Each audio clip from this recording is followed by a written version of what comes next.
Blimey, it's 5 to 8 racing by this morning, isn't it? Well, look, she's been ab-fab on our screens, making everybody laugh so many times over the last decades. But her new venture strips away that kind of mask of comedy. It gets, well, close to the core of the real Helen Lederer. Yes, both a memoir that dives into her comedy career and an adventure in the Alps for the brand new series of Pilgrimage are set to take us on Helen's very personal journey. Helen joins us now. Good morning to you. Great to have you in this morning. Yes, lovely to be sharing the space with you. The sofa. Icons. Is this feeling a bit more, that's very lovely, a bit more comfortable? I was watching Pilgrimage and sometimes when I see you, we sort of all, you know, in a bunk bed together. Oh, I know.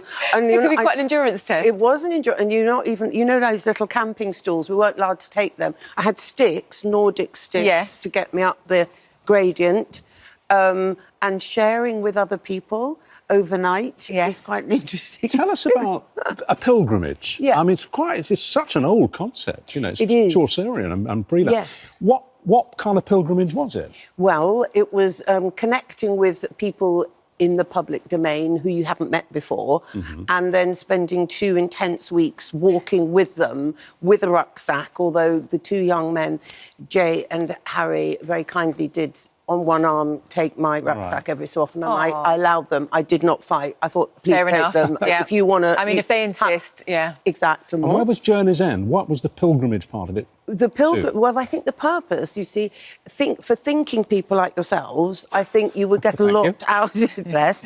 I think you're already religious nomenclature. I think you're right. I think you forget the other side of you because you're all there for a purpose. So, like Big Brother does Big Brother, where there's an agenda, nothing wrong with that. But this agenda was to encourage you to think and talk and actually have those conversations that people don't normally do because it might reveal. We didn't argue, but it got quite passionate, and it's gently encouraged. And I think pilgrims used to. I mean, you're not going to get on with everyone on the same level, but you have a common purpose. No, so it's not showbiz. There were some really interesting conversations. I was watching the one that you had with Jay, of course, from The Wanted, who was talking about losing Tom Parker, his band member, and you know that brought up a lot about grief, and I know that you sort of, you know, you were on a level with him. When people go through grief, there's a lot to process, isn't there? And that was a really intensely personal conversation. It was personal. You think, I didn't know these people before, and yet you soon form a kind of trust, you know, like in a tribe, which is quite normal in society. You kind of get your tribe members where you feel you can open up the most, and then that's so glorious, so you laugh the most. Laughing and crying is quite similar. I've never laughed so much, honestly, just for 2 weeks, just laughing, singing, which is not good. I'm not a singer, but I'm not on camera, actually, for the best. But trusting each other to be able to talk about real experiences is extraordinary. I'm really impressed, Helen, that you're able to talk about this in such depth and with such clarity, because I do know for a fact that you once went on our rival programme at this time of the day, completely hungover from the night before.